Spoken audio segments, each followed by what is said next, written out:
The voice of Husker Nation is on the air. This is Hail Varsity Radio. Insight, opinion, expertise, along with the biggest names talking Nebraska sports. Join in with the show at 402-489-1240 or 1-800-825-5865. Now, here are your hosts, Chris Schmidt and Elijah Herbel. Welcome to it. Great to be with you on a Tuesday. It's Hail Varsity Radio. We're presented by Currency for all your equipment financing needs. Go Currency. Chris Schmidt, Elijah Herbel. Hope you're all right on a Tuesday as we are gearing up for the Roadie to Minnesota, live from the Graduate tomorrow and through much of the week, even Friday following. I have still not conned Kranak out of his sweet seat for Pearl Jam Saturday, but I am very persistent. Numbers to get in, 489-1240. 489-1240 can dial us up, can join us. Also in the stream, the Hail Varsity YouTube channel. Subscribe to that. Get all the content you want, the press conferences, all that goodness. And, of course, watch the show that way. Can archive the show in many forms, not only with the YouTube channel, the Hail Varsity Radio Twitter feed. You can watch the show live right there. And the podcast, Spotify, iTunes, Google Play. We'll spend time with Mitch Sherman from The Athletic. Mitch will be with us in about 15 minutes in hour two. Longtime Nebraska offensive lineman Matt Vrzal going to join us. Verz with us around 5 o'clock. John Mabry will check in. It is going to be a glorious celebration tomorrow at Memorial Stadium for Nebraska Volleyball. John has a tremendous book out, Nebraska Volleyball, The Origin Story. So we'll sit down with John Mabry coming up here in about an hour and a half and talk some Big Red Volleyball, how it grew to becoming the monster, a friendly monster unless you're playing them in a just a giant capacity. It's going to be a celebration, and even the national outlets are picking up just what Nebraska and volleyball is going to do tomorrow with that potential world record. 489-1240, Chris at HailVarsity.com. Can email the show that route or just dial us up at 800-825-5865 or 489-1240. We'll get to your calls. The news of the day is a bit of a sad piece of news, and that is on Arik Gilbert. If you're not familiar, if you're not on social media, if you've not been following any Husker news, just to reset this from the Lincoln Police Department, about 2 a.m., LPD were dispatched to the report of a burglary at SJ's Liquor and Vape Shop, 2645 O Street. Upon arrival, officers observed a glass door that had been shattered with a large cement chunk from the parking lot. Officers observed the suspect walking toward the exit carrying a bag. Officers arrested 21-year-old Arik Gilbert of Lincoln without incident, was taken to Lancaster County Jail for burglary. Total value of the items in the bag, $1,672.07. That included a variety of vape products, Delta 8, cigars, and lighters. Damage to the business, approximately $650.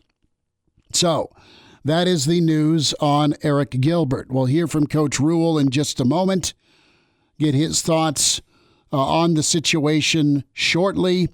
And listen, no good way to say this. You hope that things turn out okay for Arik Gilbert. You hope things turn out for the business owner. Okay, let's separate both of those things right now. Elijah and I both have seen footage of this. It's floating around on social media. The incident, the break-in, and right now you've got a business that is dealing with a mess, and you have a former five-star player that is waiting on a waiver, and at 2 a.m. on 27th Street, this went down. And it's problematic. That's the lamest word I can use, but it is. It's problematic because you got a guy right now that has not been doing what he wants to be doing, and that's playing football. You've got a guy right now that's dealing with mental health challenges. You've got a guy right now that made a brutal decision, allegedly. It's on camera. And that's not good for him. That's not good for the team. So there's so many off-ramps here to go with this, Elijah, where things can be put back together, maybe.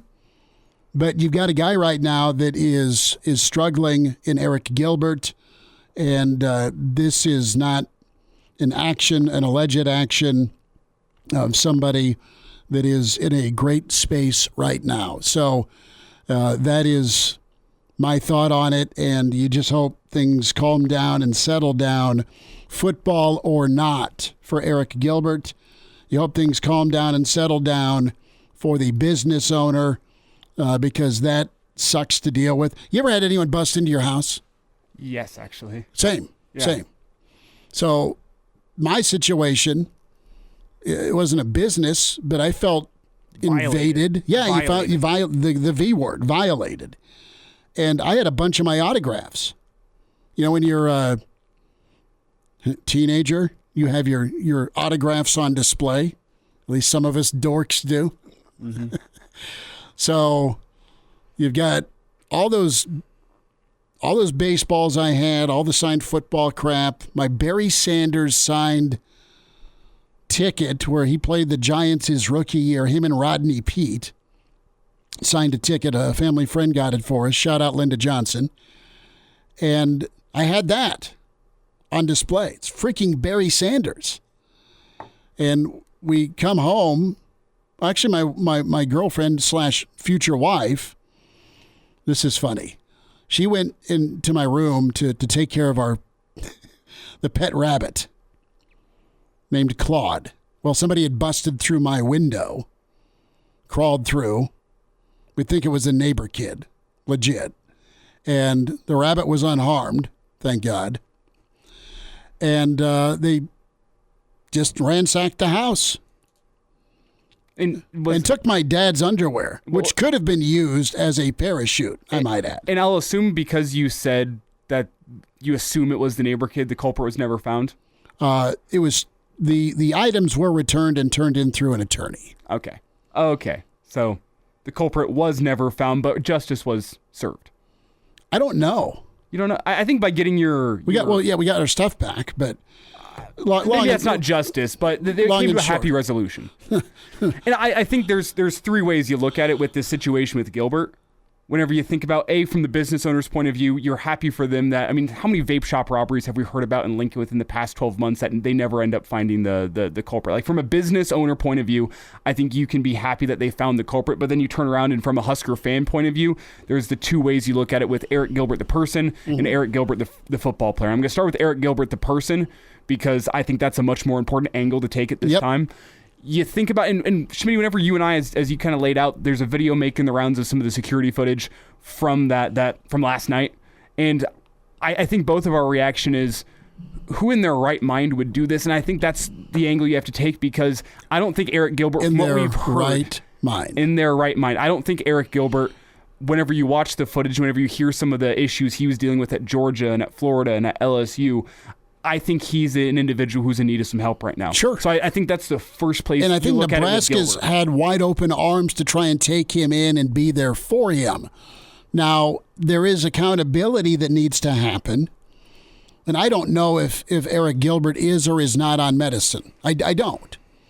But maybe you've had a loved one or a friend or a family member that has had to be on medicine because of mental health issues. Mm-hmm. And if you go off the meds, it is disastrous for that individual, and it's disastrous for the family. And even some people that get on the wrong med for what they're supposed to be. Right. Off the med, on the wrong med, whatever, it can lead to erratic behavior, and I think that's the definition of what we saw last night. It was an individual acting erratically not thinking about the bigger picture. And that's what makes you worry about Arik Gilbert, the person, what he's dealing with in his personal life. Because so many times, whenever you watch these football players, you separate them, the person, from them, the football player. You see what they do on Saturdays, and they're not even a person at that point. They're just a football player, an athlete who you want to go score a touchdown or make a sack or whatever. You don't think of them as the person. And then you have moments like last night that kind of bring the two together, and you realize it's about more than football for Arik Gilbert. It's about more than football for everyone within the Husker football program. And you worry about him, the person, in a moment, in a time like today that we're seeing, because that was not behavior that you'd expect from somebody who, I mean, they're getting stipend checks from the university. I know at some point in time he was getting NIL money. I'm not sure if that was affected by the status of his waiver. I know there's some NCAA verbiage about how NIL money has to be tied to performance on the field. And if you're not able to play, are you eligible to still receive NIL money? Or you aren't playing. Yeah, I don't know, but I do know that Gilbert had a deal signed with the 1890 Collective, so you would think that there was some NIL money coming in. You don't know why he needs the cash to go rob a vape store and I assume sell those vapes for a profit. That's where your mind first goes. That's kind of the erratic behavior we're talking about. It doesn't seem to make sense. But then you also think about it, Arik Gilbert, the football player, with what his future, how that may have just changed after last night. This is the guy that was the number one tight end recruit in the country in his class. Was the guy that played in the who's who programs of college football. I mean, he was at Georgia last year playing behind two future NFL tight ends, and he was probably going to be next in that line. And then you think about what Matt Rule said earlier this year, where, hey, even if Arik Gilbert doesn't see the field, we're going to get him ready for the draft. That was his potential. He was a guy that was going to go make money based on how he played the game in the NFL. That was his future. And now I think some of that gets drawn into question after last night with some of his personal history that we've, maybe it's rumored, maybe it's on the record at Georgia and LSU and Florida. All of that now is called into question, and you worry about Arik Gilbert, the football player, too. But I think first and foremost, you worry about Arik Gilbert, the person.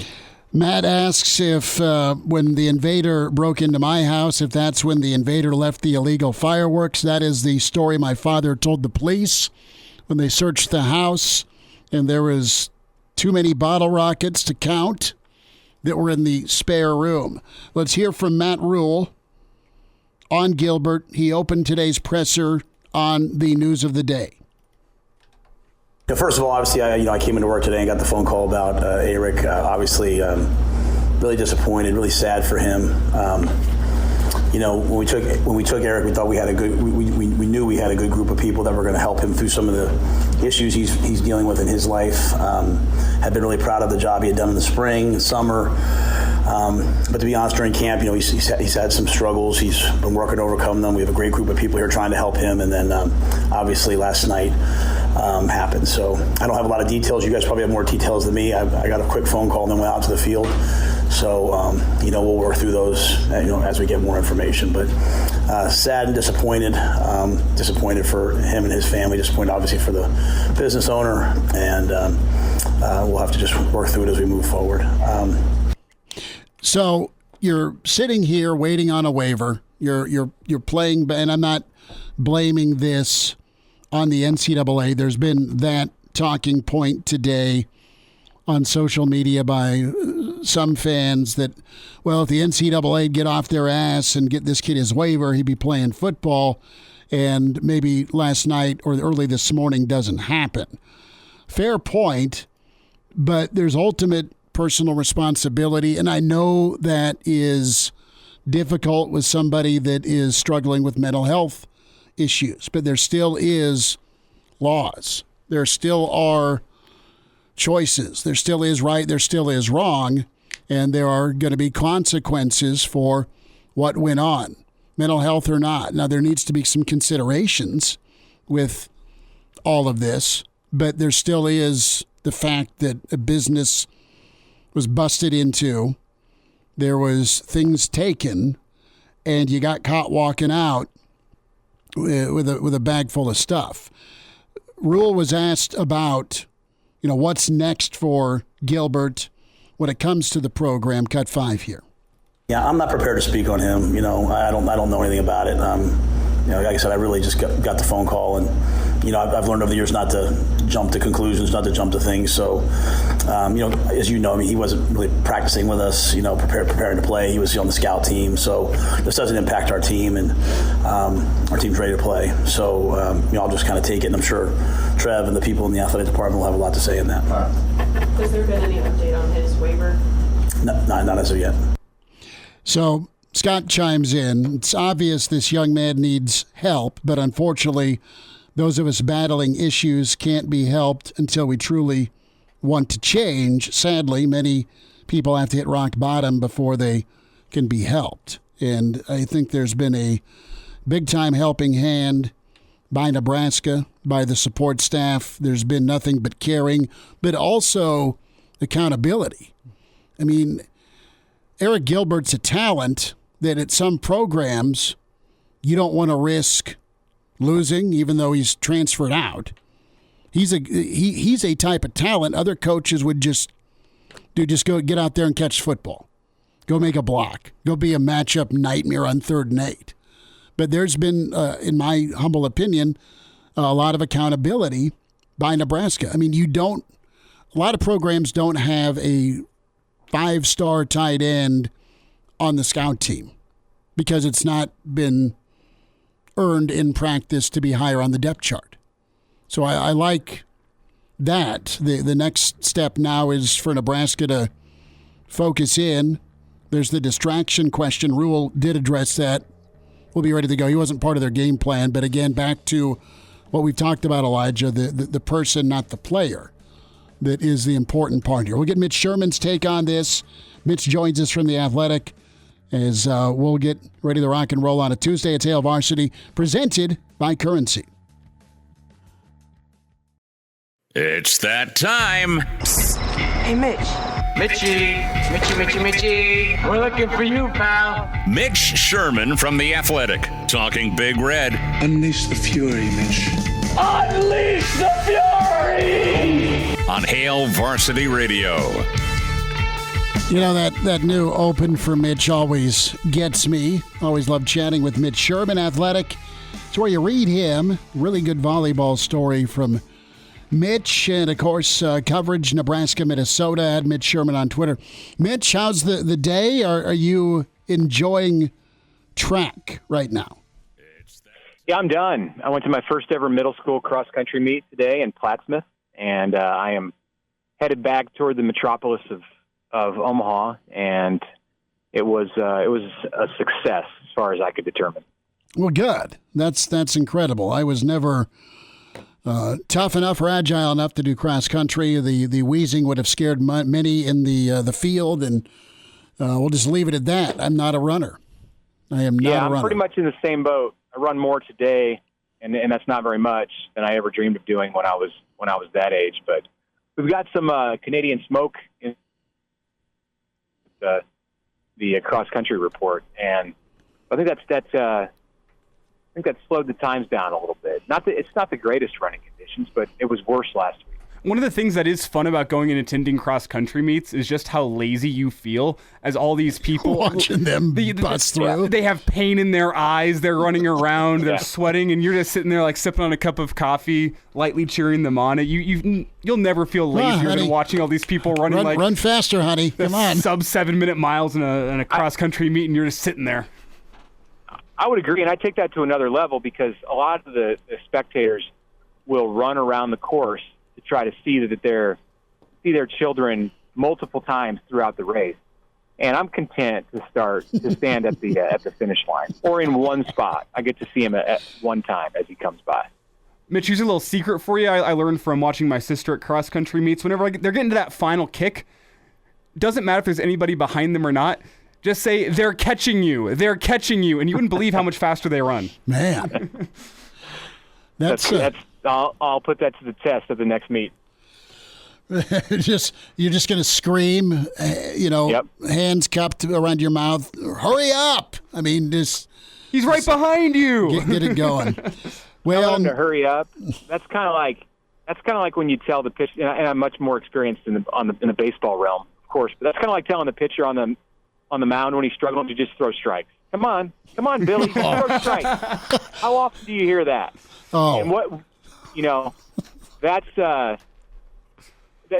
I've learned that does not help all that much or at all. But it does get you the mother of all dirty looks, especially if you're in the stands. Juniors going Ricky Wild Thing Vaughn, ball 4, ball 8, ball 16. Throw strikes. Throw strikes, dude. I didn't think of that. And just stares you down. He's going to throw it over the backstop so it hits the old man in the stands. What's worse than the baseball, though, is whenever I am a slow-pitch softball pitcher and my infielders are saying just throw strikes. Like, I'm not trying to deceive anybody here. I'm trying to, man. That one really cuts deep. When it's your own teammate and it's slow-pitch softball. We should really get to football, though. We will, and we'll do that now. Mitch Sherman with us from The Athletic. We've gone down memory lane with telling pitchers to throw strikes and telling cross-country runners to hurry up. So not an easy opening day for Coach Rule. When we look at the task at hand, it's Minnesota, it's under the lights, it's Thursday, and then you have the Arik Gilbert news from this morning. Mitch, your reaction to this and just, the situation Gilbert's in and the situation Rule and this team's in. It's not that, and Rule laid out that he's, he wasn't traveling for this game. He's been on scout team, but it's just been a journey for Arik Gilbert, and this is tough to take for many parties from this morning. Yeah, we know one of the things about this team that Matt Rule has instilled and his coaching staff has instilled through the offseason, but especially in training camp by putting them in the dorms in Selleck Hall, was that brotherhood and that feeling of togetherness. And that's great until it's needed. It's something that they should be commended for. It's going to have benefits in the long term. But when you then have a situation like this where a player goes astray and you have something bad happen that involves someone on the team, just because of the nature of the way this team is put together, I think it's going to impact guys. And so Arik Gilbert wasn't going to be on the 74-man travel roster to Minnesota. And, he's not part of the two deep, even if he's eligible, which as of right now, he's not eligible outside of anything that happened legally to him today. It still is a factor. It matters to the players in that locker room and on that roster that one of their guys is going through a difficult time. So not in any way ideal for anyone, most of all Arik Gilbert. But inside that Nebraska team culture, it's tough to have this happen 2 days before your season opener. But I think, they've shown in battling through what's been a hard time, a demanding time for this team, that they're building some mental toughness. That's something that has been a priority for Matt Rule and the staff to instill in this team. And this will be a test, and I think they'll pass that test. I think when they get on that plane tomorrow and they go up to Minnesota, they'll be all business, and that they're going to put this out of their minds for a short time. But it is something that the team is going to have to grapple with, and obviously Arik Gilbert has to deal with on a much bigger level. Mitch, one of the divisive opinions I've seen today is people trying to equate what happened last night with the NCAA's waiver process and him not being approved for a waiver. I think people's minds naturally go there because of football players, how important the game is to them. If they don't have the game anymore, where do they go? I mean, something you've heard before from people like Tom Osborne, even Urban Meyer in the Swamp Kings documentary, that if you take the most important thing away from somebody, you don't know where they're going to go. So is that where your mind goes on a day like today, or where's your mind in that process? It's hard to put yourself in his position without knowing anything. I don't know hardly anything about him, other than what people have told me. I don't know how much I assume he loves football. He's a great athlete, but he also is somebody who, for all of his life when he's played the game, I think could walk out there and just be the best player by being Arik Gilbert. He's 6'5", 275 pounds, and he, runs like a guy who's 100 weighs 100 pounds less than that. So.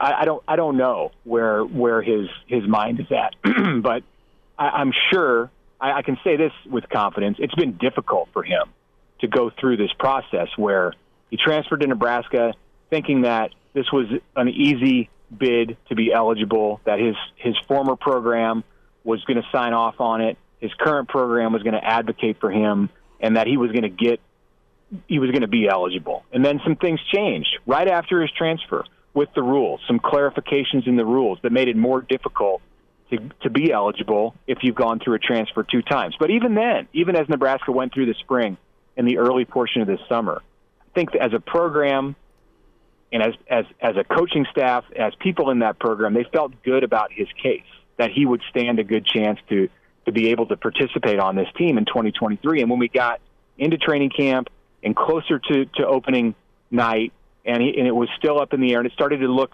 negative because other cases were being denied, I can only imagine, yes, that was difficult on him. Did it have anything to do with what happened at 2 a.m. today? I don't know, and it's hard for me to even guess. Mitch Sherman's with us, Hail Varsity Radio, at Mitch Sherman on Twitter. It's where you follow him. You read him with The Athletic. So, Mitch, let's fast forward from the Gilbert news that Nebraska's dealing with to the business trip. And Minnesota at hand. We'll both be up there and excited to see what Nebraska's about and really see what Minnesota's about. It's been a tough foe for Nebraska. I want to get into some advantages you think Nebraska may have going into this. If you're going down the old checklist and we get into pros and cons, how Nebraska can win, where Nebraska may, and why Nebraska may come up short, what are you thinking about Nebraska and some of those advantages they may have when it comes to Thursday night? Well, I'd look at the unknown factor. I'd look at the Nebraska defense, and I think the Nebraska defense will be underestimated at times, especially early in the season.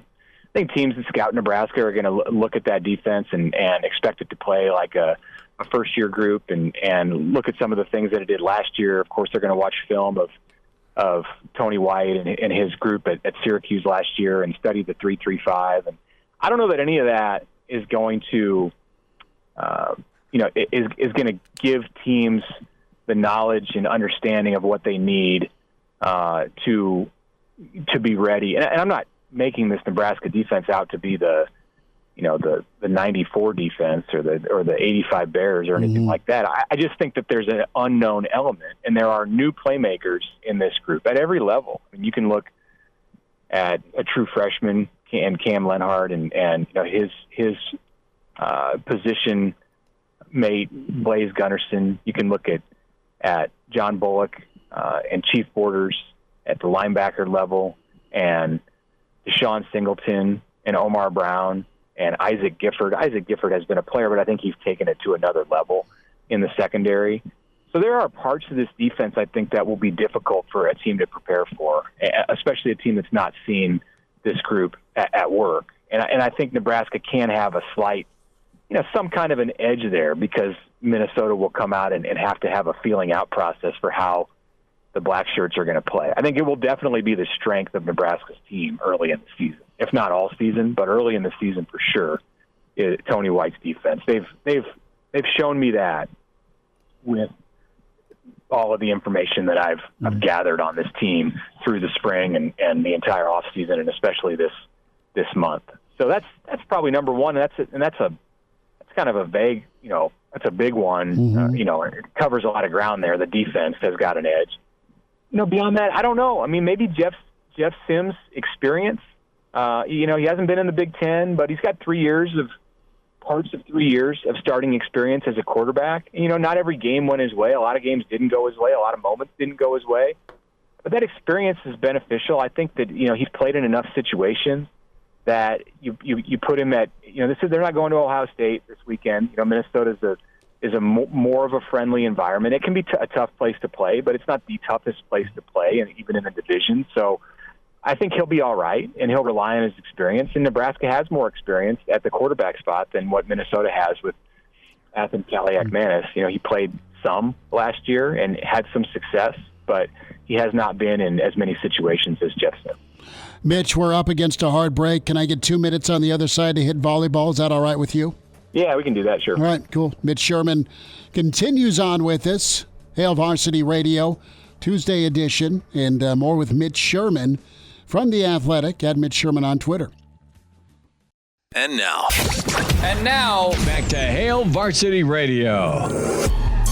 some overtime with the very kind Mitch Sherman from The Athletic at Mitch Sherman on Twitter. It's where you find him. Schmidt and Elijah Herbel, Hail Varsity Radio, Tuesday edition. We've covered the Arik Gilbert incident. We've talked about advantages for Nebraska.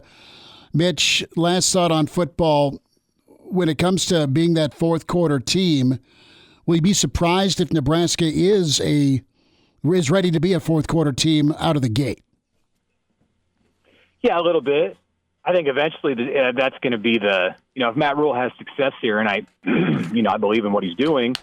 I like his approach, and I think he's got a good start to things. That's going to eventually largely define his teams. But they're not.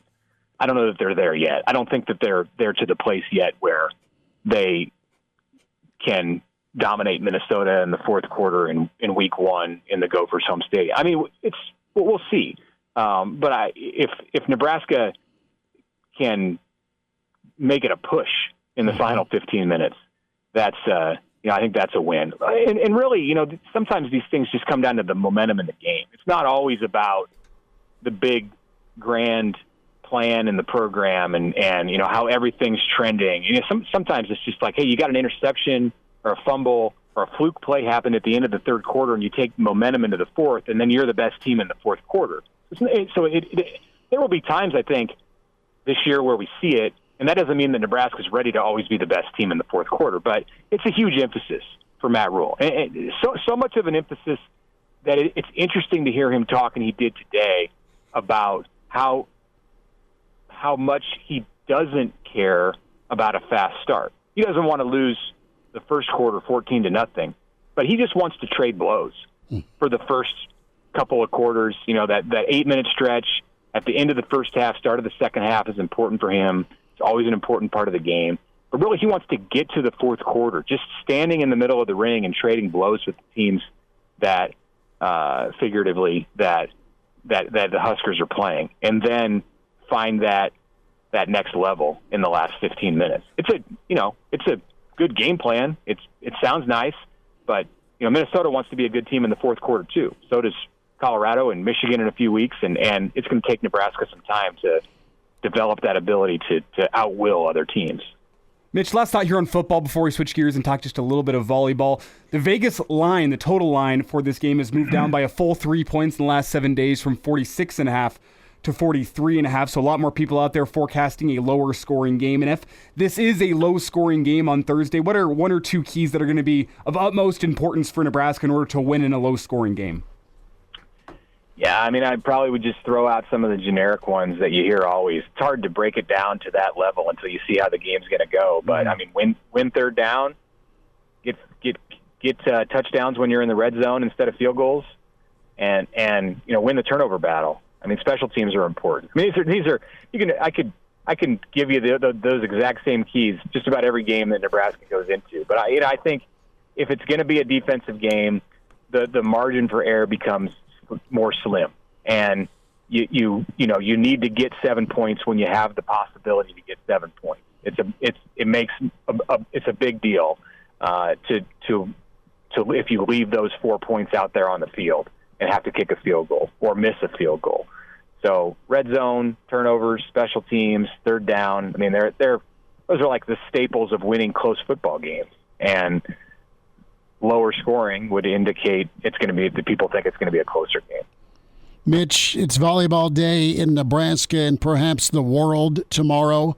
Memorial Stadium is all set. What's this mean to you? And what do you think it represents as a guy who's covered Husker athletics for as long as you have?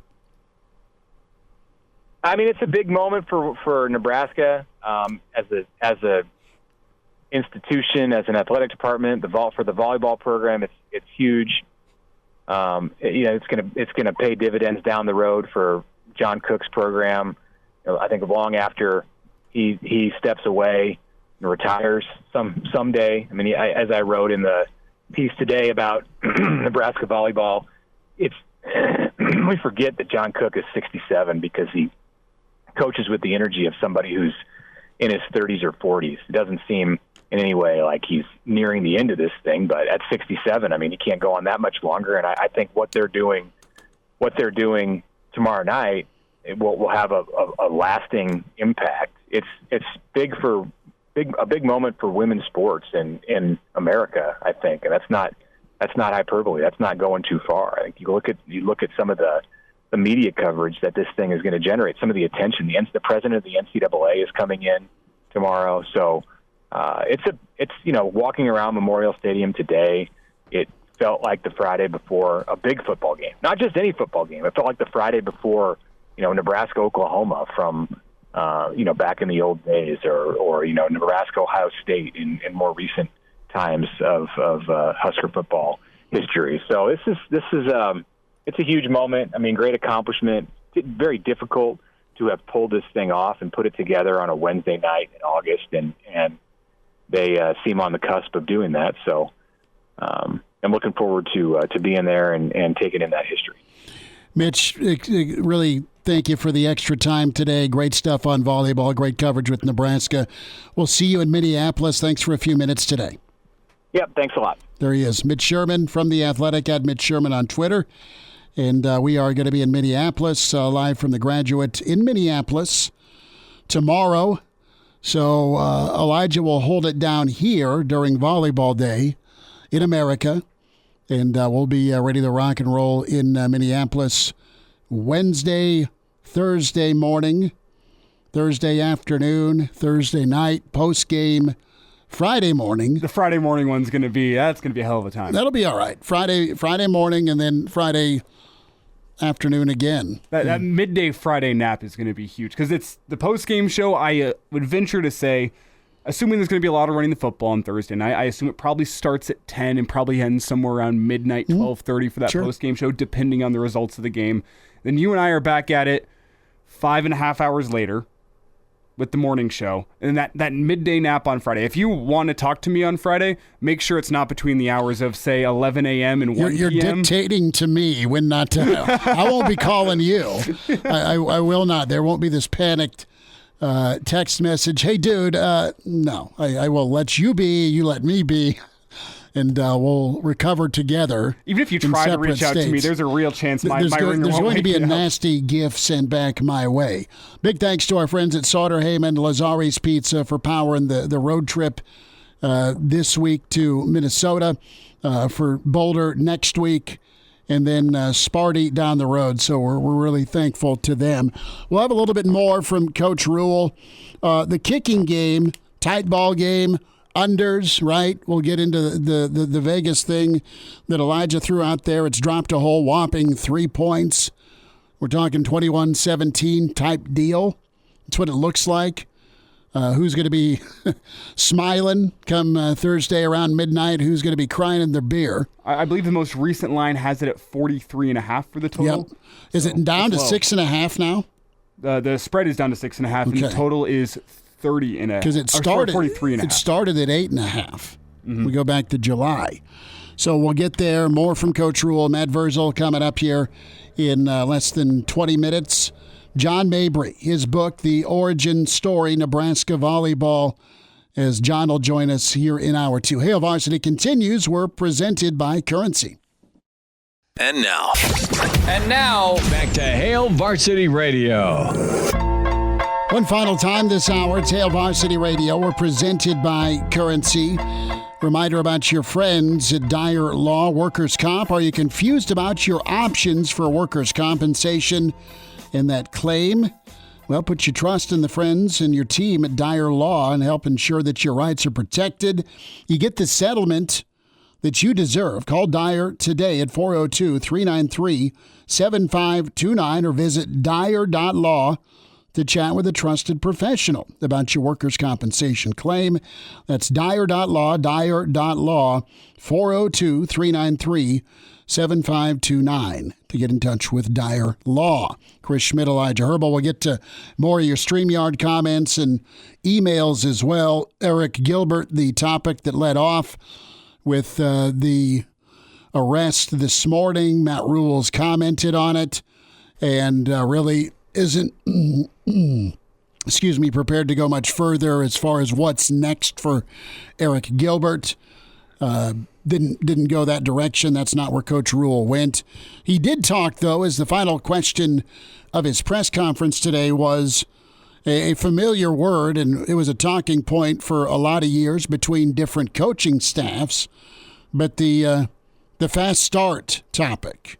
Mitch Sherman kind of alluded to it. Here's what Rule had to say, and Matt Rule addressed, well, is it important for you to start fast? You're never going to hear me talk about starting fast.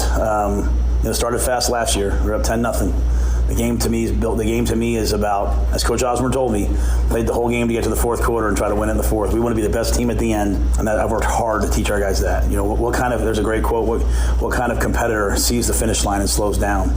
We want to sprint to the finish line. We want to sprint. And so for us, we're going to go out and play really, really hard. We're going to trade blows all game, body blows all game. We'll get to the middle 8 right before the half, and then come out of the half and try to win that, play hard, and then get to the fourth quarter. And to me, a whole new game begins. And then you get to the final 5 minutes, and it's like NBA basketball. Like, wake me up when there's 5 minutes left on the clock, and I'll come watch. Like, that's how we look at football. So starting fast. Shoot, I'll be honest with you. If they take the opening kickoff back for a touchdown, you'll probably see me smiling. Like, none of that matters to me. Being down 17-0 doesn't matter to me.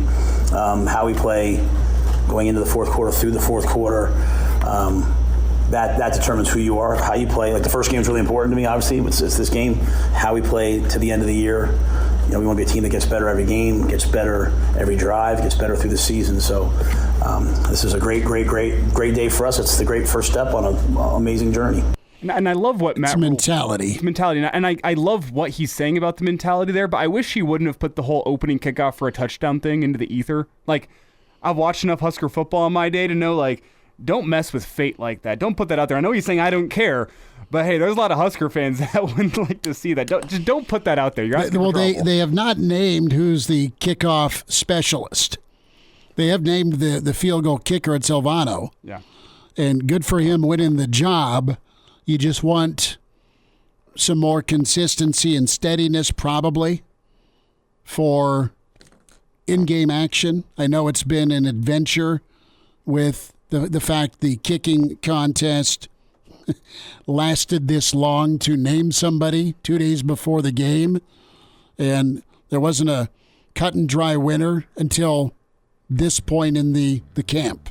So I don't know how your nerves are. We said it yesterday, don't leave it up to a kicker. Mm-hmm. But if you do, let's hope he's a lot like Alex Henry. And if something does go wrong, as kind of Matt Rule says, in the kicking game, kickoff, whatever, it'll be a breath of fresh air to not see a coach putting his head in his hands on the sideline. To be smiling and saying, well, what's next? How are we going to respond? Yeah, what next is big.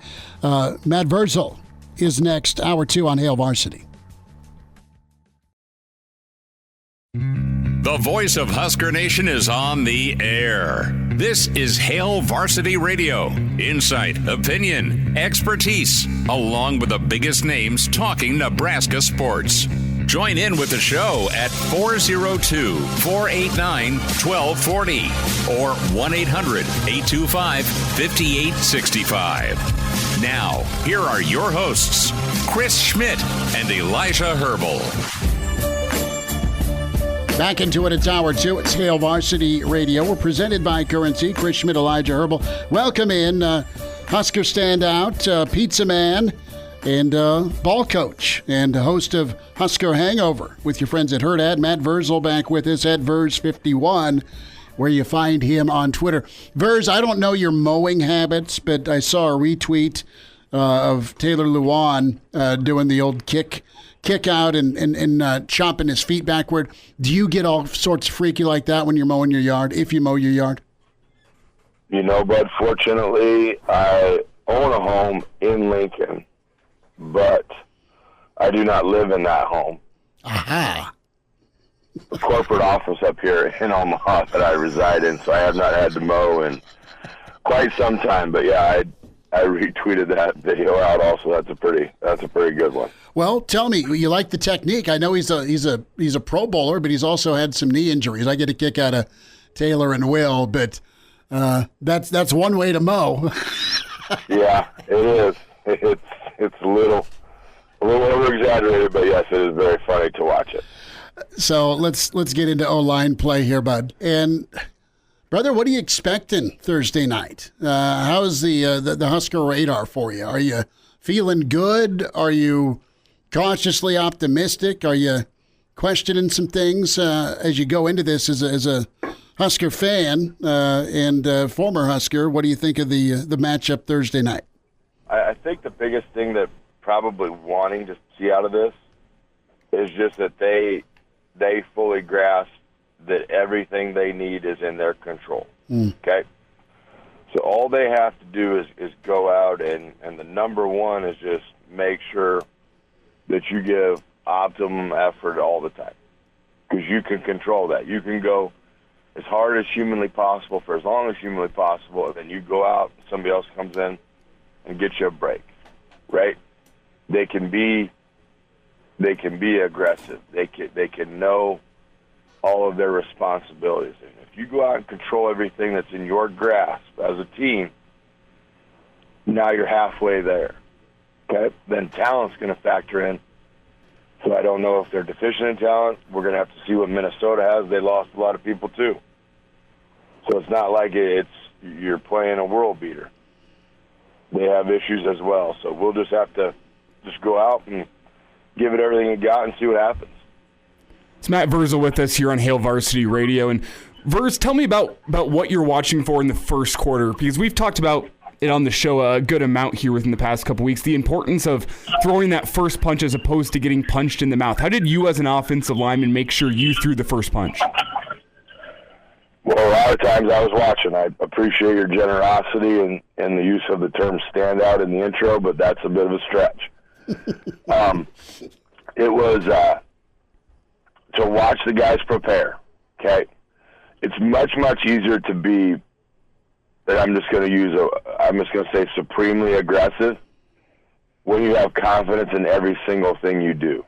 So the devil in this is the details and the way that they practice and the way that they rep, and that it seems minute to the layman that they critique a step that should have been a 4-inch step and they stepped 8 inches. Doesn't seem like much to people watching at home.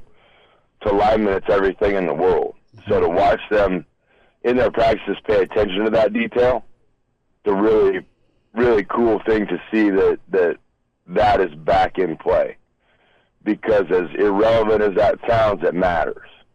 And so now that when the kid has seen all of the looks that a defense can give him, they fully trust in their technique, this little switch goes off in your brain, and it's like, okay, I don't have to process this.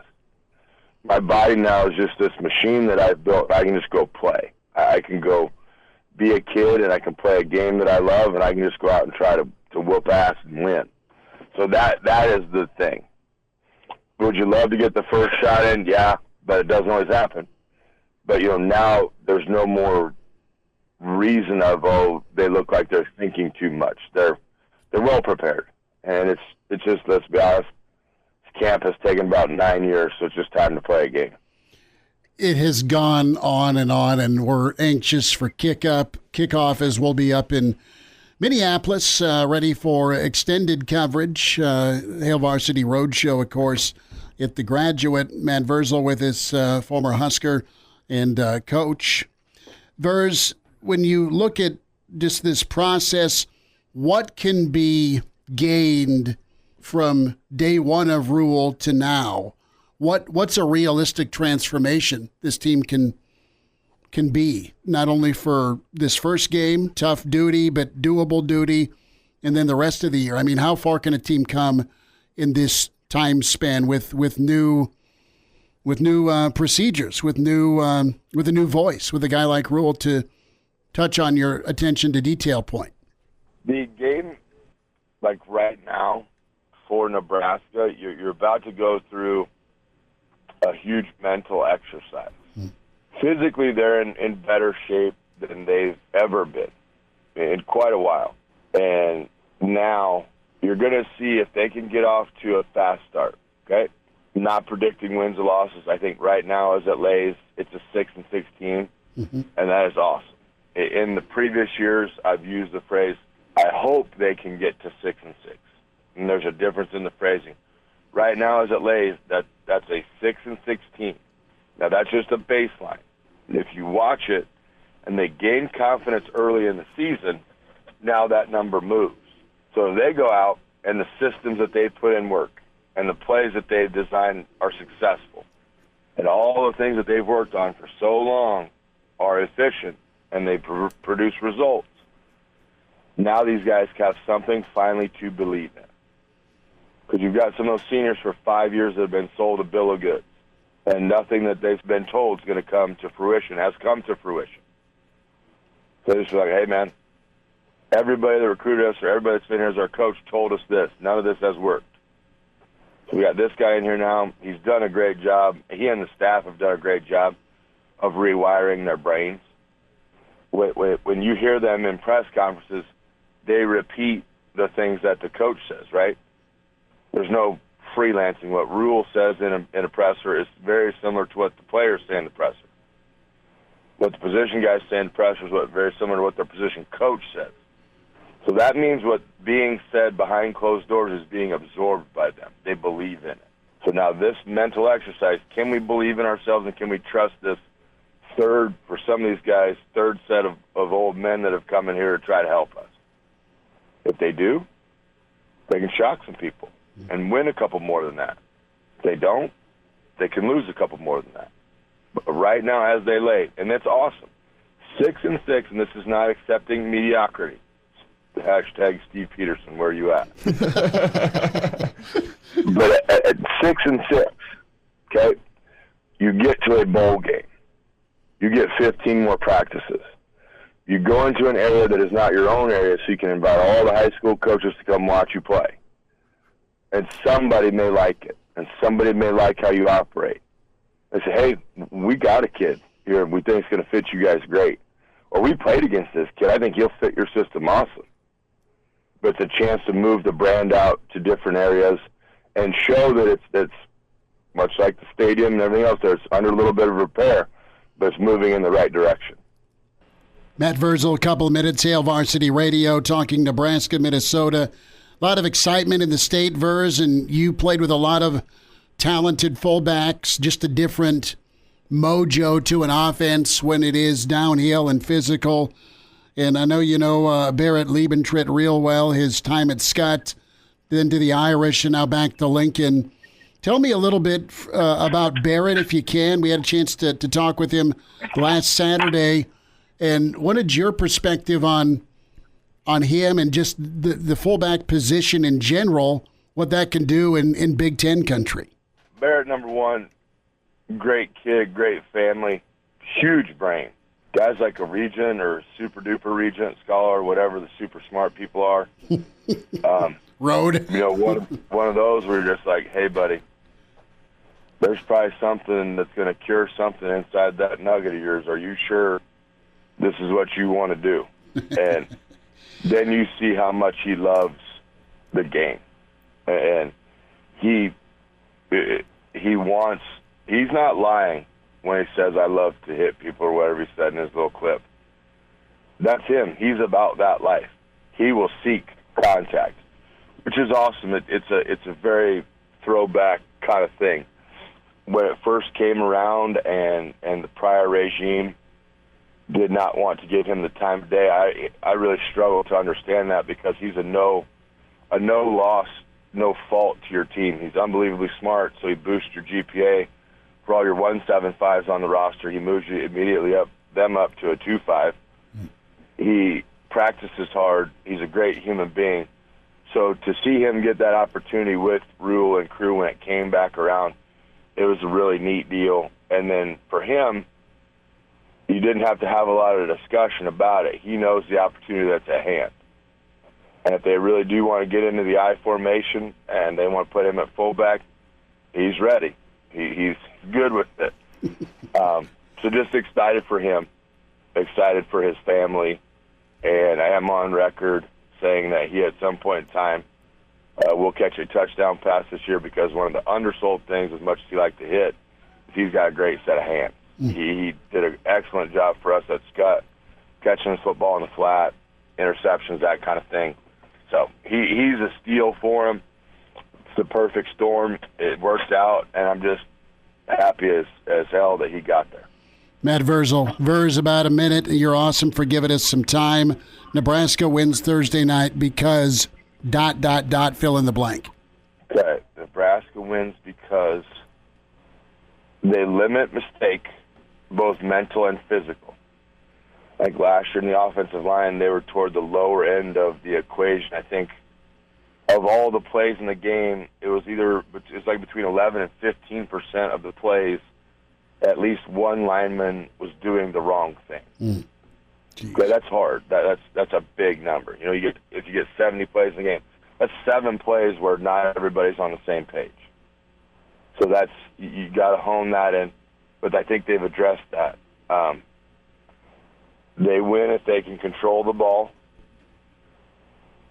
and they win by not making, again, kind of ties into the first one, but not making the silly mistake that used to cost them in the past. You know, if they're up 11 points, I highly doubt they're going to onside kick. You had to go there. It's been a year. Come on. I know. I was working my way into that one. But I think they're going to be properly coached. They're going to have to make sure that they're physically prepared for it, because Minnesota was in this boat a couple years back, and they've got a jump start on you. So you've got some ground to make up, but I think the strides they've made as they've come to their first game are pretty big. And it's going to be a Nebraska team that's disciplined. It's aggressive. There's going to be points scored on both sides. It's just the way it's going to go. But if they can keep it close by the end and wear them down, I think they're in great physical shape. So that will help them out. So that would be how I would try to get at it. You're an overs guy at 43.5. I didn't say a lot of points are going to be scored. I said some points were going to be scored. And to get I tell you this. If Sims is used with no fear, right, okay, to pile on again, if they have no fear of failure running with the quarterback, now you're playing 11 on 11. Mm-hmm. And our 11th guy is pretty freakish.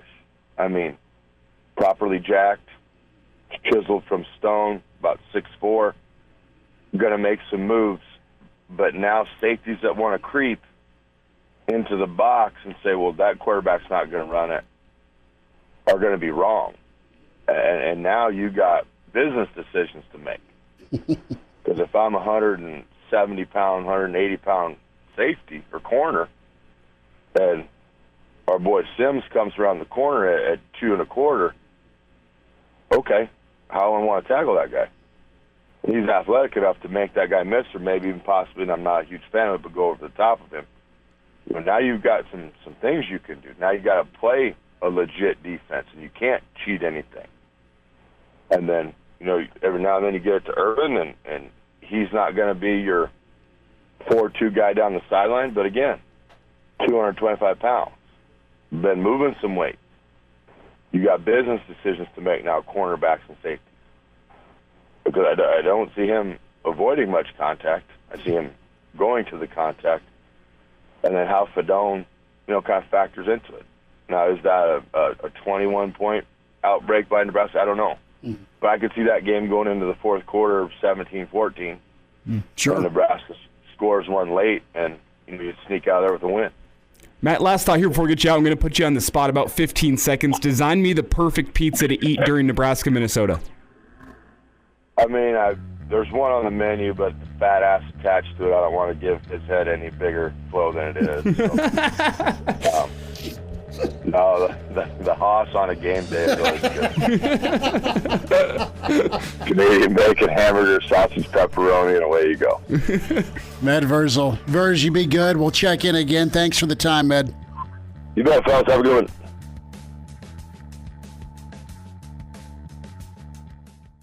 And now, back to Hail Varsity Radio.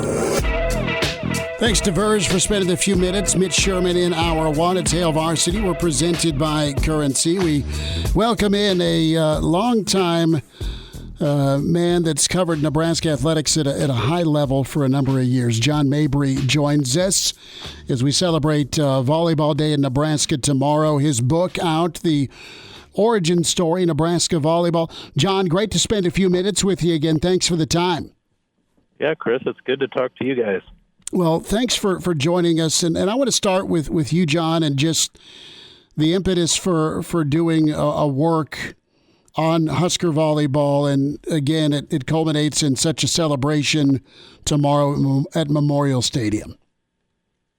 Yeah, I mean, it was actually before the pandemic, and my wife and I were at a Wednesday night match against Northwestern. It was freezing out, and we had gotten tickets from a friend, and I was actually sort of thinking there might be a few empty seats because it was a lesser opponent. It was a cold school night, but it was still standing room. And my wife, who's a huge fan, I just said, I wonder if somebody should write a book, because I don't think anyone's really. There's been books about Nebraska volleyball. I know that. Terry Pettit's written some great books. John Cook, with your friend Brandon Vogel, wrote a great book. Mm-hmm. But just about how it started, and as the book is titled, The Origin Story. So that was kind of where it started that night. And it was against Northwestern, a regular season match that looked like an NCAA Final Four match if you didn't know what was going on. It's John Mabry with us here on Hail Varsity Radio. And John, quickly, just tell us about the scope of this, because as a younger Husker volleyball follower, I think my knowledge of the program really goes back to Terry Pettit and the build through the 80s and up until that first national championship in the 90s. But your story goes all the way back to Pat Sullivan, the team's first coach. Tell me about the scope of this book and how you dug in to find all these old stories on Husker volleyball. Yeah, it's really been a great journey, Elijah. It's been a lot of fun. I did talk to Pat Sullivan, and actually some of the women who were involved even before Pat Sullivan. So really even before Title IX. So it kind of starts in 1970 and goes all the way through the 95 championship, and then there'll be another book if I can finish it that'll come out hopefully next fall that'll cover the history since then. But to your question, just got in touch with some of the very first Huskers who don't tell them they were on a club team. They don't care for that. They were Huskers, and they were varsity Huskers. And so getting to talk to some of the women who were there in the early 70s when they had to call in their scores to the newspaper, when they had to call the TV stations to see if they would come out because they were getting ready to go to a national tournament. All those kind of things that were happening at that time. And Pat Sullivan, she coached the team for 3 years, although in the media guide it only lists 2 seasons. She actually did coach for 3 seasons and had a great record, and they had great success, but they were driving to tournaments and, getting home at 6 a.m. when the sun was coming up because they couldn't afford to stay over. And if you think about that compared to what's going to happen tomorrow and the $5 million NIL deals and all that, it's pretty remarkable. John Mabry is with us. His book, The Origin Story, Nebraska Volleyball, Volleyball Day in Nebraska, and quite frankly, America tomorrow at Memorial Stadium. So excited about what the showcase is going to be. John, let's go down the path of landing Terry Pettit and his grassroots approach to go knock on doors. I still smile when I think of this. Yeah, it's great. I mean, Terry, it's funny because I've talked to some of the players who were on the team when he came to town to basically audition, to interview for the job. And some of them are like, I don't know if this guy knows what he's doing. But they saw that he had this great vision and that he had this, he had these dreams about what it could be. And yes, he did. He knocked on doors downtown and, different businesses to get them to get season tickets. And he was mostly successful. He jokes a little bit about how he stopped shopping at the Post and Nickel because they wouldn't buy tickets. But he had to. He really did have to do it all at that time, including make sure the hot dogs were ready at the concession stand. So just remarkable how it grew from that to what it is today. John, you look at that passion he had. I was reading through the book and Devaney's letter to him. Hey, we'd love you. We'd love you to come coach volleyball. It's $12,000 a year. It's a 1-year deal. What do you think? Yep. And I can just hear Devaney say, Devaney's words in actual utterance of what do you think there, Terry? Yep, and we hope you enjoy your stay in Lincoln. Yeah, it was something. And Bob, Terry's very he really appreciated everything that Bob did. He said he didn't come to a lot of matches, but he knew he was supportive. Terry really gives a lot of credit, and he'd tell you all this, to Dr. Barb Hibner for all her wonderful work as the top women's administrator. Bill Byrne for his support. Bill Byrne was the one that first said, "Hey, we're gonna sell reserve season tickets at the Coliseum," and people are like, "What? You do that for a women's team?" Yeah, we're going to do it. And look at what happened. So that was a big deal. So Terry does give a lot of credit and thanks to the administration that supported him, and also, of course, the great Kathy Noth, who was a great player and then later an assistant, who complimented Terry wonderfully, not only as a player but also later as a coach and an assistant on the 95 championship team. It's John Mabry with us here on Hail Varsity Radio discussing his new book, Nebraska Volleyball, The Origin Story, as well as a volleyball day in Nebraska. And John, tell me, whenever you think back on the history of Husker Volleyball, everyone from Pat Sullivan to Bill Byrne and Terry Pettit and John Cook, do you consider tomorrow to be the culmination of all their hard work? I think, I don't know if it's the culmination, but it sure as heck is a great story. And I think the eyes of the nation will be on Lincoln. I think, Chris, you said it, that it's sort of volleyball day in America, not just Nebraska. And so it's just a great celebration of what they all accomplished and what the women from the early 70s accomplished when they were, when nobody knew what was going on at that time, and they were trying to gain foothold and establish something. And then Terry's vision for what kind of an environment could be created at the Coliseum is amazing. And it's just, what John Cook has done to, how do you make it better? Well, he has, which is pretty remarkable too. And he's, as we all know, John's the big dreamer, and I owe him some thanks, because when I started talking to him about this book, he's like, "You got to dream big. This isn't going to be some little rinky-dink story, Mabry. Let's put some effort into this and dream big." So I owe a lot to John. John Mabry's with us here. His book out, Nebraska Volleyball, The Origin Story, Memorial Stadium. Some of your closest friends from across the state, maybe the world, going to be on hand tomorrow. And John, when we talk about John Cook, his championships, his standard, not only maintaining but really raising the roof on expectations, making it a reality. I mean, it's in that realm of Carolina, Duke, Kansas, Final Four, right? I mean, when we talk basketball, Nebraska's their own machine. Why do you think he's been able to maintain and expand the greatness like he has? Yeah, I think with John, what makes him so great is he never stops learning. He never stops growing. People can joke about this cowboy deal that's, with the horses and the rodeos, but he's using it as a teaching tool and a learning tool.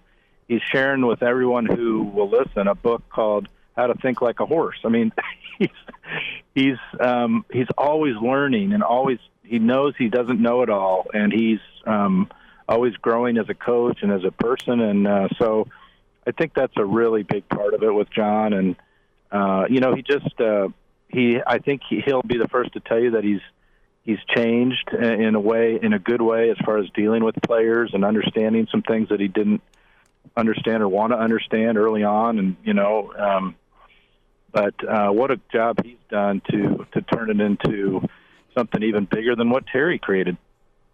John, whenever you talk with Coach Cook, and we were discussing with Mitch Sherman last hour, 67 years old, we're not sure how much longer he has left. Does he have his own legacy in mind on a year-to-year basis whenever he coaches the volleyball team? Because you think back to his national championships and even this event coming up tomorrow, Volleyball Day in Nebraska, that's going to be a huge part of his legacy looking back. Is that something he even thinks about? That's a really good question. I don't know that he thinks about it. I think he does, maybe to some extent. I'll tell you this. He told me very early on in this project he didn't want what's happened to football to happen to volleyball because he didn't want that legacy. Mm-hmm. So he took a lot of pride in making sure that things kept rolling in the right direction. And look at where they are now. They have more superstars than I think they know what to do with.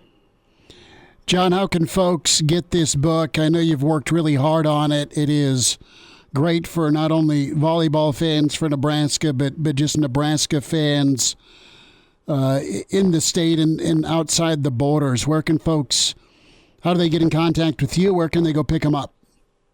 Yeah, I appreciate you asking. I will actually be outside the stadium tomorrow at the University of Nebraska press table, which will be over at the Champions across from the stadium. But feel free to reach out to me, or just actually it's as simple as Googling Mabry and Nebraska Volleyball right now, Mabry, Nebraska Volleyball, and you'll see ways to get the book. But you can get it through, there's a couple of stores in Lincoln that are selling it, and then the University Press. You can go online. I think there's going to be a special tomorrow on that, so keep an eye out for that deal because you can save a few bucks. And so, yeah, I'm just excited about it, and it's been a great journey. And what's going to happen tomorrow?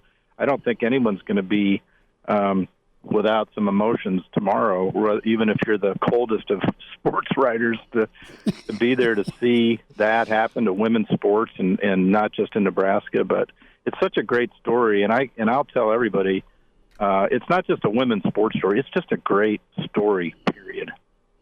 Find John on Twitter at JL Mabry, Mabry 51 on Twitter. There may be a link or some social media there for sure with the book. You need to get, if you're a Nebraska volleyball fan, if you're a Nebraska fan in general, but Nebraska Volleyball, the origin story, incredible work, and a celebration for so many tomorrow, John Mabry. John, great to spend time. Thanks for giving us a few minutes today.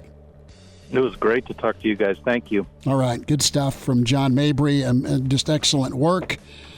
Big time tomorrow. Dive back into some Husker football. Some more thoughts from Coach Rule. The line. What's going on with Nebraska-Minnesota? That's on the way. Hail Varsity Radio is live. Now, back to Schmitty. Schmitty's a great guy, but he don't have a brain. And Elijah. You want me to speak? When I point at you, yeah. On Hail Varsity Radio. Good stuff from John Mabry. Husker Volleyball Day tomorrow, and really National Volleyball Day tomorrow. And Nebraska Volleyball bringing it to you. More on Husker football and the Arik Gilbert story from earlier. But thanks to John Mabry and Matt Vrzal this hour. And Mitch Sherman got us kicked off. Tomorrow we'll be in Minneapolis at the Graduate tomorrow afternoon, getting ready for Nebraska-Minnesota. I'll be there. Elijah will be hunkered down, handling Volleyball Day in Nebraska. So a split show from Nebraska, from Minnesota. And then, of course, we'll be there morning and afternoon pregame with Hail Varsity Radio 4 to 6. And then Real Red Reaction follows that for you to check out as soon as the Nebraska-Minnesota game is done. We're not leaving Minnesota yet. They're Friday for morning and afternoon shows and the weekend edition, Hail Varsity live in Minnesota. Sticking around for Pearl Jam. Kranak is all sorts of giddy about these steakhouse reservations he's made, which sounds pretty good for Saturday. You're just rubbing it in right now? A little bit. A little bit. I can feel it. I can feel that coming off of you. Here's what's going to happen. Sir, I will take the basket of bread, please, and a water with a lemon wedge. Thank you.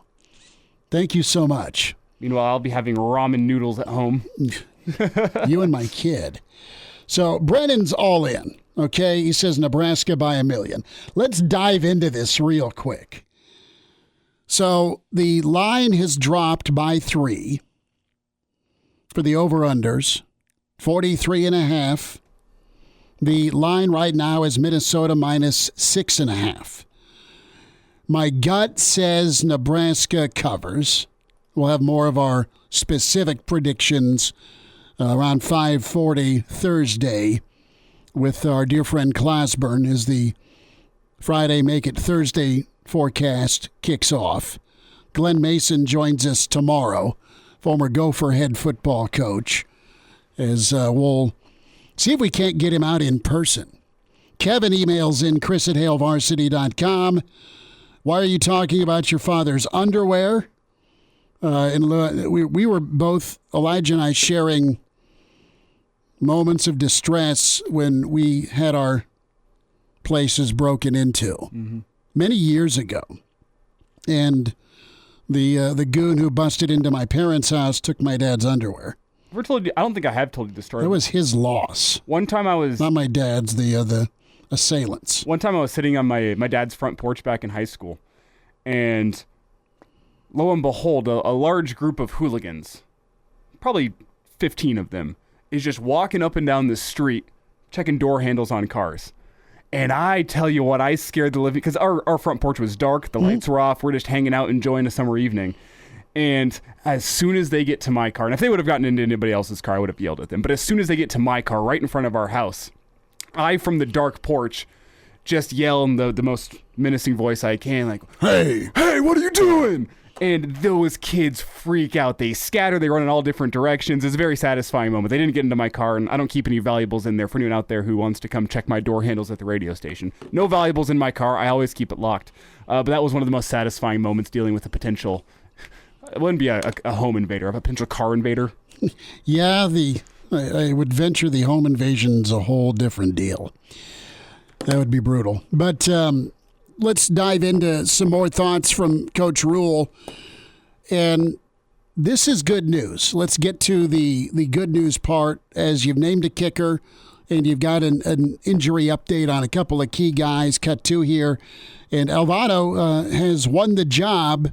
And you saw how big time he was in high school in the championship game, drilling game winners. Does that translate in his first college game? Tremendous talent and a guy that has won a tight camp. And you just wonder if it can go Nebraska's way, special teams-wise, in a game that'll be a big factor. Special teams always tends to be with Minnesota. Here's Coach Rule. With regards to the team, Tristan Alvano will be the starting kicker in this game. We're not prepared yet to say the kickoff person. I think a lot of all three guys are ready to go, so a lot of that will be affected by the wind and certain kicks maybe at different times. Teddy Prohaska's up and ready to play, so how much he plays will remain to be seen, but he is up and ready to play and has had a really good week. And Marcus Washington is up and ready to play. So both those guys are doing a great job battling back from injury, so I'm excited to see those guys play. So a little bit more on the kicking situation, cut 11 here. Just how close was the kicking battle? You have Bleak Road, you have Alvano. You have options at kicker, which is good, but you just want to make sure that situation isn't too big for a freshman. Now, he won the job. You got to ask yourself, if it doesn't go well early, and it might, that's a big ask to go in and act like you've been there before as a true freshman, your first game ever. Would you go to the bullpen? And my take is you just go with whatever is going to give you the best chance to win. Arik, I agree with you. I think Alvano is the real deal. You and I have both heard things out of camp when it comes to how it went. And I think both kickers probably have had better camps. Mm-hmm. This is Tristan's first camp at the college level. Do you take that moment and just kind of settle in, and it's still kicking a ball? It's your mechanics. It's what you've done your whole life and done really well. But there's changes once you get to the college level. That you got to be quicker to the ball. There's guys flying off the edge. There is. There's guys that are going to be trying to absolutely run directly through your line in front of you, trying to block that kick. You got to be quicker to the ball at the college level. There's an adjustment there, but something tells me Alvano's the guy that performs best when the lights are brightest. Sure. That's what we've seen from him in high school. It's what we see from him in the state title game. I wonder if he's going to step up and really take that job by the reins on Thursday night. I guess we'll find out, though. Here is Coach Rule here on the kicking competition. Yeah, definitely. I mean, Timmy's got live kicks in college football, and he's a great teammate. And I'm hoping there's a role for him, kicking off and some other things that he can maybe do. So we have a really strong specialist room. When you have 3 guys who can punt and kick off, the way we do, and you have 2 specialists, 2 snappers like we do in Marco and Camden, I go on the road not worrying about, what if someone gets hurt. We have that covered. Bushini's our holder, Elliot Brown's, and we have 2 holders, so we have a lot of depth, a lot of skill, and Timmy was right there to the end. So you have options. Bleakroad's a guy that's done it before. You love the leg and the upside of Alvano. That's big time for Nebraska, and the expectations are going to be to go in and play at a high level if you're Nebraska football and try and make it a 4-quarter game. I mean, the line suggested it's going to be a close, tight ball game, Elijah. I mean, I think the feel for Nebraska fans is if they can steal one this early, and it's game 1 of the Rule era, that, man. I mean, you heard Vrzal talk about momentum. That's capital M, right? That's what it's all about. And what's been so elusive for this football program. We'll wind down a Tuesday. Hail Varsity continues. Find the podcast, Spotify, iTunes, Google Play, and the Hail Varsity YouTube channel. Can subscribe to that. And now, back to Hail Varsity Radio. One final time, Tuesday edition, Hail Varsity Radio. We're presented by Currency for all your equipment financing needs. Go Currency, Chris Schmidt, Elijah Herbel. Big thanks to Mitch Sherman, who joined us in hour 1. Matt Vrzal got us going in hour 2. And then John Mabry, Volleyball Day in Nebraska, the origin story. His book is out and should be just an incredible day. Split show tomorrow. Elijah holding down Volleyball Day in Nebraska here in Lincoln. And, of course, celebrating all over the state where you hear us on the Hail Varsity Radio Network. I'll be in Minneapolis at the Graduate as we're there Thursday, Friday, and part of Saturday. So good stuff. 489-1240, 489-1240, numbers to get in. Reminder to get buckled up. 1 of every 3 fatal crashes in Nebraska involves an alcohol-impaired driver. Why take chances? If you drink, don't drive. A message from the Nebraska Department of Highway Safety Office. Big thanks to all of you for your input as we talked Arik Gilbert. We touched on some thoughts with Minnesota, Nebraska, and heard a lot from Coach Rule as he had his final media session. Team will do another sit-down tomorrow, and they'll do, as he talks about, a Fast Friday, which is going to be there tomorrow. They'll fly out tomorrow afternoon. So pretty impressed with how Nebraska's tried to go to work, Elijah, physically on one another, mentally on one another, and then just from a mentality, taking that step further. That's what's going to be the difference. We have more time to get into this, but that's going to be the difference maker with a team in Minnesota that's been better than most with the fourth quarters against teams they're similar to. Big, physical, they know what they are, and they're going to lean on it. We'll get into tomorrow the topic of weight. Not my weight, not your weight, but who's this game bigger for? That's an interesting discussion point. Don't you think? That is. I mean, because you can get into short-term, long-term, big picture, small picture, and then, in its micro right now, just what is the team's health going to be like moving forward here? What can a game one do? Positively, negatively. It's very real. And if you're a guy like PJ Fleck, you want those shadows to start going away because you're good at what you do. You've been very, very good at what you do. Glenn Mason's the only other dude to go win 10 games or more at that spot. Glenn wasn't appreciated. Jerry Kill was awesome. I loved Uncle Jerry. And then they moved on from him. He had some health issues. And here comes Fleck, fresh off of Western Michigan. And he was a group of 5 coach that hasn't sucked, which is kind of rare. But rules the other. But this is not a guy who's just sitting on his laurels in PJ Fleck. He had some drama surrounding his program this offseason, and I know he's going to be motivated. He absolutely took that by its ear and showed it the exit. And he's going to be motivated to show the world, now that the season started, our program is a winner. You might not like what some former players might not like how I run my program, but it's clean and we win football games. He's going to be excited to prove that. Well, and they go back a ways to the MAC. All right, talk to you tomorrow from the Graduate Minneapolis Hail Varsity presented by Currency.